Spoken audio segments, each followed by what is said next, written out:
Okay, my US 1 college students, this is the instructions for your research paper. I wanted to provide a recorded explanation of it to you that you could listen to at your leisure or frequently if you need to. The theme of this is Struggles for American Freedom, which I'll try to explain to you as we work through the directions here, or maybe the wording will. Please remember that if you don't complete this research paper, you cannot receive college credit for the course. And typically, the paper is worth enough points that it will lower you a letter grade if you don't complete it as well. So it is required for the college credit. So if you want the college credit, you do need to complete this paper. It's rare that you have a college history course that does not require you to do a research paper. 99% of them do. So this course needs to do that in order for you to earn that credit. So let me go through the instructions here. Students are to prepare a 5 to 10 page research paper, which gives you some flexibility, right? Kids, you can totally do a 5 page paper and get an A plus if it's good. That's totally fine. But often kids feel like they need to expand more on their arguments. Maybe you need to go 6, 7, 8, 9, 10 pages, right?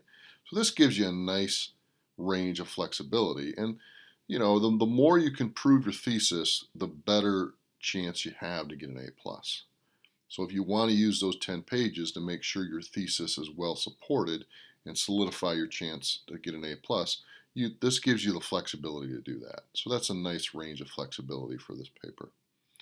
So you're going to document your research and analysis of a topic that can be related to the theme of struggles for American freedom. This theme involves the idea that throughout American history, different groups or individuals have had to overcome obstacles and conflicts in order to fully experience the definition of American citizenship. Indeed, some groups or individuals may still be struggling to experience the full privileges of American citizenship. I think 2020 has borne that out. There are some groups who are still struggling to experience the full privileges of American citizenship. So this is an important theme to help us understand that. Students must pick a topic that will match this theme.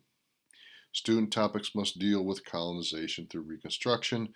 That is the time period of our course. I don't know how much we're going to be able to get into Reconstruction this fall semester due to losing a couple weeks, but you can still use subjects from that period if you want, and there are a lot out of that period for this paper.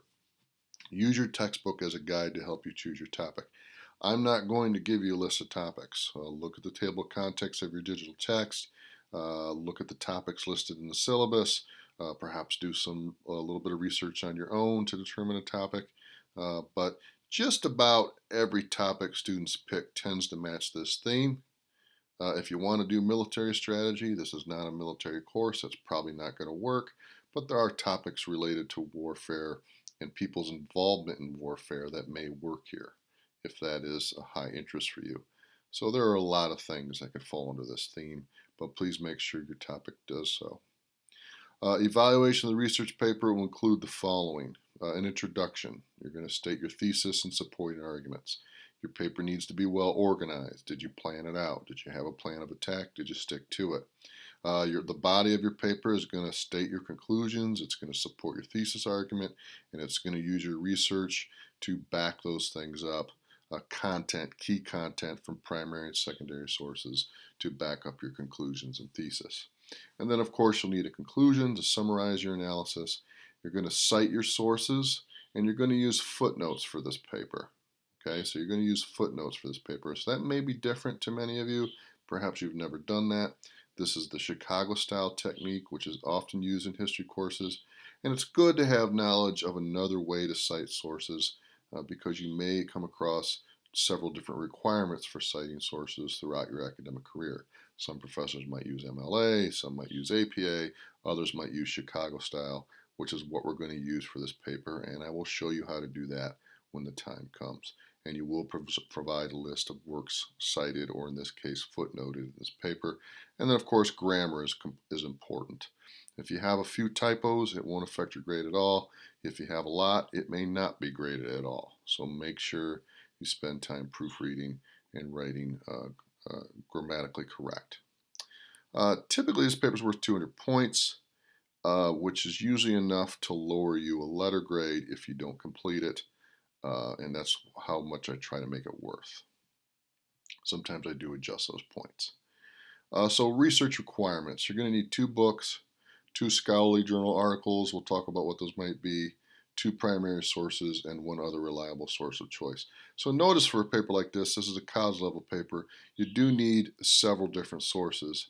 Now you're going to be busy in this course and you're going to be busy in general. So the reality is you may not be able to read every word of all these sources. I would love it if you did, but the key is using 7 sources and finding things in them that you can use to support your arguments. Make sure you reference your sources in the paper. Make sure you provide at least 1 footnote of each of these required sources. Okay?